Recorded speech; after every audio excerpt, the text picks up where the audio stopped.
Hello friend, मेरा नाम हिमांशु जोगी है। आपका क्रिप्टो HJ7 में स्वागत है। वीडियो शुरू होने से पहले दोस्तों लाइक, शेयर एंड सब्सक्राइब करना ना भूलें। आपने तो क्रिप्टो करेंसी के बारे में सुना ही होगा दोस्तों। आखिर है क्या क्रिप्टो करेंसी? तो चलिए समझते हैं दोस्तों क्रिप्टो करेंसी। क्रिप्टो करेंसी समझने से पहले आपको हिस्ट्री ऑफ मनी के बारे में समझना होगा दोस्तों। आपने कभी सोचा है जब मानव सभ्यता की शुरुआत हुई तो किस तरीके से मानव अपने जीवन को यापन करने के लिए अपनी जरूरतों को पूरा करते थे? क्योंकि उस टाइम ना तो 100 के नोट थे ना तो 500 के नोट थे। तो उस टाइम यूज होता था दोस्तों बाटा सिस्टम का। बाटा सिस्टम यानी वस्तु विनिमय। इसमें वस्तुओं का आदान प्रदान करके अपने जीवन को यापन करते थे। एग्जाम्पल के तौर पे समझते हैं दोस्तों। मान के चलिए पर्सन ए और पर्सन बी है। पर्सन ए के पास राइस है और पर्सन बी के पास एप्पल है। पर्सन ए क्या करेगा? अपने राइस के बदले में पर्सन बी से एप्पल लेगा और पर्सन बी क्या करेगा? अपने एप्पल के बदले में पर्सन ए से राइस लेगा। इस तरीके से दोनों एक्सचेंज कर अपनी जरूरतों को पूरा करेंगे। लेकिन इसमें एक दिक्कत होने लगी दोस्तों। मान के चलिए पर्सन ए जो है वो उनके पास राइस है, लेकिन राइस के बदले में उनको एप्पल नहीं चाहिए, उनको ग्रेप चाहिए या फिर मैंगो चाहिए, जिससे ट्रांजेक्शन नहीं हो पाएगी। यह दिक्कत होने लगी दोस्तों। यहाँ पर एक और दिक्कत होने लगा दोस्तों। अब मान के चलिए जैसे पर्सन बी है, उनके पास एप्पल है। अब वो एप्पल को ज़्यादा दिन स्टोर करके नहीं रख सकता। अगर ज़्यादा दिन स्टोर करके रखता है तो वह खराब होने लग जाएगी। तो यहाँ पर बाटा सिस्टम फेल होते हुए नजर आया दोस्तों।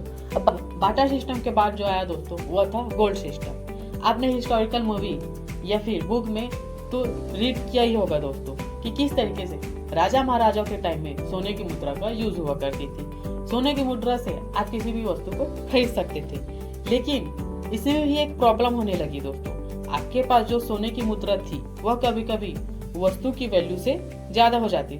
जैसे कि आपको चाहिए शूज और शूज की जो वैल्यू है वो 100 रुपए है, लेकिन आपके पास जो गोल्ड है उसकी वैल्यू 200 की है। तो इससे क्या हो जाता था? वस्तु से ज्यादा सोने की वैल्यू हो जाती थी। अब इसको आप तुरंत कट करके तो दे नहीं सकते थे। तो इस तरीके का प्रॉब्लम हमको देखना पड़ा दोस्तों इसमें। तो इससे गोल्ड सिस्टम भी फेल होते हुए नजर आया। तो गोल्ड सिस्टम के बाद जो आया दोस्तों वह था पेपर मनी।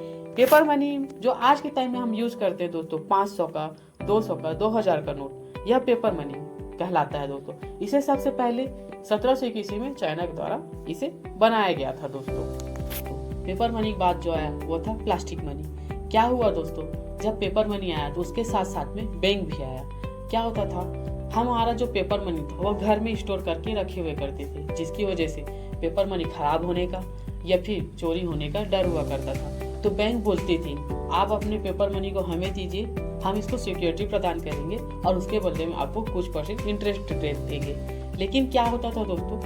बैंक का खुलने और बंद होने का टाइम सुबह 9 बजे से शाम को 5 बजे ही था दोस्तों। लेकिन मान के चलिए 5 बजे के बाद आपको इमरजेंसी क्रिएट हुई और आपको कहीं बाहर जाना है या फिर आपके घर के किसी पर्सन को तबीयत खराब है, उसके हॉस्पिटल लेकर जाना है और आपके पास पैसा नहीं है, तो आप बैंक को तो ओपन नहीं करा सकते थे। तो इस समस्या को देखते हुए दोस्तों ATM कार्ड लाया गया, जिसको हम बोलते हैं प्लास्टिक मनी दोस्तों, इलेक्ट्रॉनिक मनी। आज के टाइम में हम जो यूज करते हैं फोन पे, गूगल पे, पेटीएम, NEFT, ये सभी इलेक्ट्रॉनिक मनी में आ जाती है दोस्तों। क्रिप्टो करेंसी एक प्रकार का वर्चुअल करेंसी। इसे केवल हम देख सकते हैं, ना तो इसे हम छू सकते हैं, ना हम महसूस कर सकते हैं। यह एक प्रकार का डिसेंट्रलाइज करेंसी है दोस्तों।